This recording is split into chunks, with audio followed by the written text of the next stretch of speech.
Matapang pala to. Ito, taga Quezon City sir, taga Commonwealth eh. Matapang to. Salbari. Oh, matapang daw to, mga bata.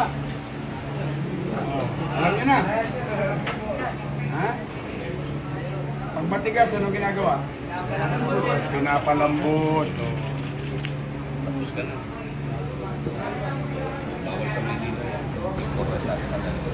Ay, to be enforced. Buka daw, buka. Bata pa. 21 years old sir. Kakatayin mo na. Bakit? Ano nasa isip mo?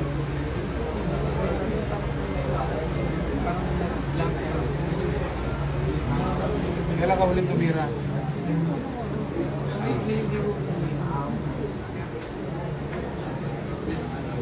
Ano naisip mo? Salbahe pa po sir eh. Salbahe talaga eh.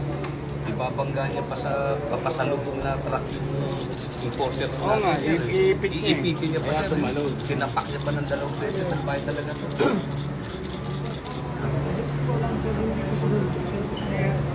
Sinalta ko siya, sir. Kasi, sir, hawak-hawak na. Hawak-hawak ko. Nililigtas niya sarili niya eh. Inandar mo eh. Siyempre, ililigtas niya sarili niya. Instinct ng tao yun eh. Sumendo ka na ba? Wala pa. Kita mo? Kailan ka ulit sumahod? September. O November na. Di wala pa sahod na October 2. Tapos Ganyan ang sakripisyo ng mga yan. Siyempre, sisave niya buhay niya. O tingnan mo, oh.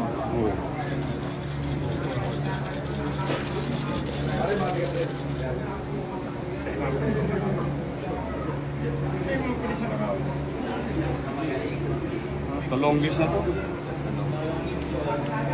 Okay. Lang na this.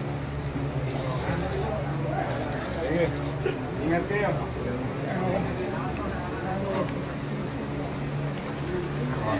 O, dito na kami. Dito ako nakulong.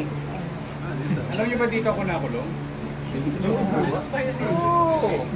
Ano? 1602 ba? Ano? 1602. 1602. AD 1602. Nahoyo ako eh. Kaya dati pa akong mayor. Oh, mayores.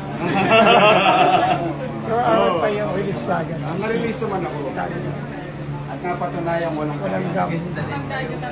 Oh, ito eh. Against the leg yung... Nahoyo ako rito. Ito yung investigation natin sir. Oh, dito ako magdamag. Kasama ko yung mga kusyal ng 3rd District.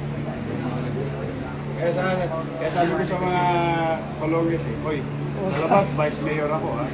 Dito, Mayores ako. Sige, saglit lang, usap lang.